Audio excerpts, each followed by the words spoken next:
бакчада бир терек бар эле. Жыл өткөн сайын ал жетилип, бою узун, келишимдүү, суктанарлык болуп баратты.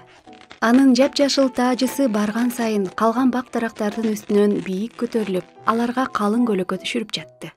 Бирок ал канчалык чоңоюп, өйдө карай созулган сайын анын ичиндеги текебердик ошончолук күчөдү. Калгандарын ал жек көрүү менен карап, бир күнү катуу кыйкырды. Бул аянычтуу жаңгакты алып кеткиле. Ошондо багбан ал даракты түп тамырынан кыйып салды. Мени жийиркеничтүү анжыр дарагынан алыстаткыла. Ал менин кооздугумду өзүнүн начар көрүнүшү менен бузуп жатат. Деп ачуулуу терек дагы бир жолу буйрук берди. Анжыр дарагы да жаңгактыкындай тагдырга туш болду.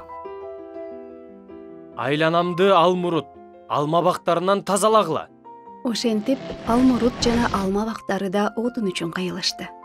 Тынчы жок терек бардык дарактарды биринин артынан бирин жок кылууга буйрук берип, бакчанын ээси болуп калды. Анын мурунку кооздугунан дөмүрлөрү гана калды. Бирок бир күнү катуу бороон башталды. Менменсинген терек ага болгон күчү менен каршылык көрсөтүп, күчтүү тамыры менен жерди бекем кармап турду. Ал эми бороон жолунда башка бак дарактарга жолукпай, жалгыз сулууну ээн эркин таптап, аны аяусуз талкалап ийип салды. Акыры кыйналган терек катуу соккуга туруштук бере албай жерге кулап түштү.